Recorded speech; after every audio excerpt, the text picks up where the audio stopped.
Now.org, The War and Peace Report. I'm Amy Goodman with Juan Gonzalez. Well, a federal judge has ruled the military's don't ask, don't tell policy toward gay and lesbian members of the military is unconstitutional. In her decision, Judge Virginia Phillips wrote the policy, quote, infringes the fundamental rights of United States service members in many ways. Judge Phillips said she will issue an injunction that will halt the enforcement of the policy that allows gay men and lesbians to serve in the armed forces as long as they do not disclose their orientation and do not engage in homosexual acts. We're joined on the phone by Urvashi Vaid, an attorney, longtime gay rights activist, executive director of the Arcus Foundation, former executive director of the National Gay and Lesbian Task Force. Welcome to Democracy Now! Can you talk about this late-breaking ruling yesterday, Urvashi? Thank you, Amy. It's really significant and wonderful to see the vindication of what so many service members and experts on the military have been saying, that this policy, the don't ask, don't tell policy, needs to go because it has no relationship to any legitimate government interest and because it's discriminatory.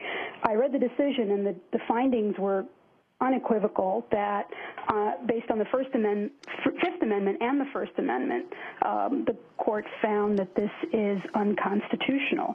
What's wonderful about it is that the judge rejects the longstanding arguments, very carefully rejects them, that somehow gay service members inhibit the preparedness of the military, that openly gay service members inhibit military readiness.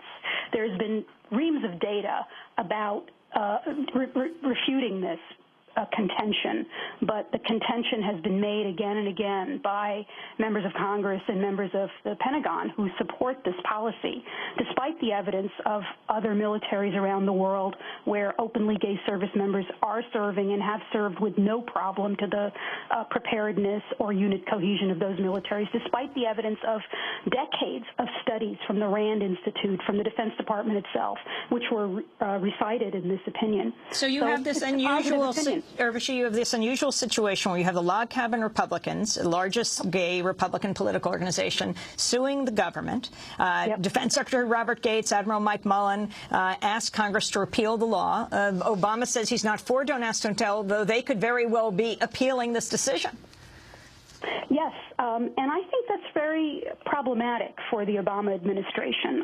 I think the politics of the situation, are now up entirely. In May of 2010, the House of Representatives passed an amendment introduced by Congressman Murphy in which they said that the policy should be eliminated, that gay people should be allowed to serve openly in the military. It passed 234 to 194 in the House back in May. The Senate has not scheduled a vote. Senator Reid has refused to schedule a vote, and now there's a new campaign to urge him to schedule vote on the Senate side of this bill this September, in the next couple of weeks, because the Senate's running out of time before they go on break. And the administration has said that it opposes the policy, and Secretary Gates has said he opposes the policy, but they've commissioned a working group, a Pentagon working group, to study the policy, and its recommendations are going to be submitted on December 1st. So everybody's kind of punting a little bit, and I think what this decision gives the administration the willpower to, what's the word I'm looking for, the backup to do is to stand by its convictions and say, look, the majority of the country is against this policy. The House has passed it. Many people on both sides of the aisle say this is time for this chestnut to go, as Cheney said many years ago. He called it a bit of an old chestnut, I think, and then proceeded to enforce it. I think it's time for the Obama administration to really direct the Justice Department to not do this. Urvashi Vaid, I want to thank you for being with us. Attorney, longtime gay rights activist. She's executive director of the Arcus Foundation. Thank you so much. Juan?